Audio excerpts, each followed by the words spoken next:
আজকে সকালে আমি নুরুল হক নূরকে দেখতে এসেছি। আমি যখন আসি সকাল 11টার দিকে তিনি ঘুমিয়েছিলেন।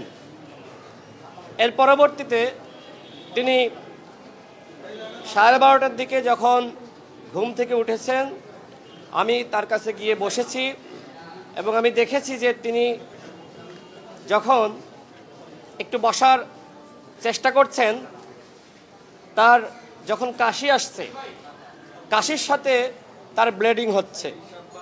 এর আগে আমরা আপনাদেরকে জানিয়েছিলাম যে তার নাক দিয়ে ব্লিডিং হচ্ছে। এখনো পর্যন্ত নুরুল হক নূরের শারীরিক অবস্থার কোনো উন্নতি হয়নি। আজকে আমি তার যে বর্তমান অবস্থা সেটি আপনাদের মাঝে তুলে ধরছি। নুরুল হক নূরের শর্ট টাইম মেমোরি লস হচ্ছে। তিনি যখন কথা বলতে যাচ্ছেন কথা তিনি পুরোপুরি শেষ করতে পারছেন না। আবার কিছুটা তিনি অগুছালোভাবে কথা বলছেন। এই জায়গা থেকে আমাদের কাছে মনে হচ্ছে যে তিনি আসলে শর্ট টাইম মেমোরি তিনি লস করছেন। যেমন তিনি 2 ঘন্টা আগেই ওষুধ খেয়েছেন, কিন্তু তিনি ভুলে যাচ্ছেন যে আসলে তিনি ওষুধ খেয়েছেন কিনা। এছাড়া তিনি যখন কথা বলছেন তখন কথার মধ্যেই অনেকটা ঘুমিয়ে পড়ছেন।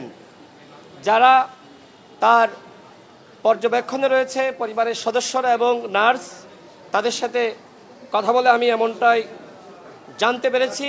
এবং নুরুল হক নূর যখন ওয়াশরুমে যাচ্ছেন বা ঘুম থেকে উঠে তিনি নাস্তা করবেন, নাস্তা বলতে তাকে তো আসলে শক্ত খাবার খাওয়ানো যাচ্ছে না, তরল খাবার, তিনি নিজের পায়ের উপরে ভর দিয়ে দাঁড়াতে পারছেন না। অর্থাৎ তার নিজের দেহের উপরে নিজের ব্যালেন্স নাই।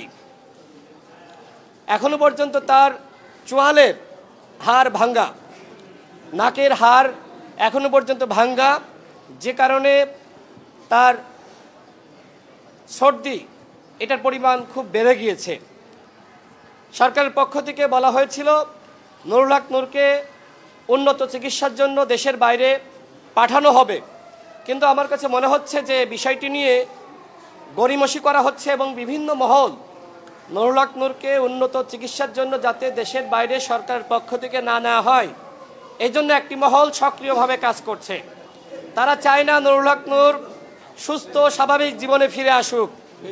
যেটি মির্জা আব্বাস ভাই বললেন, পরিকল্পিতভাবে ছাড়া কোনোভাবেই এই ঘটনা ঘটতে পারে না। তিনি নিজেই তো আপনাদের সামনে বর্ণনা করলেন যে তিনি নুরুল হক নূরকে কি অবস্থায় আসলে দেখে আসলেন। নুরুল হক নূরের অবস্থা এখনো পর্যন্ত আশঙ্কামুক্ত নয়। নুরুল হক নূর তিনি এই প্রজন্মের অন্যতম একজন জনপ্রিয় নেতা। জুলাই গণঅভ্যুত্থানে তার ভূমিকা আপনারা সকলে জানেন। নুরুল হক নূরকে দিয়ে শুরু হয়েছে, এরপরে অন্যান্য যারা আগ্রাসন বিরোধী নেতা, যারা জুলাই গণঅভ্যুত্থানের নেতা, একে একে তাদেরকে এইভাবে মেরে আইসিইউতে পাঠানো হবে।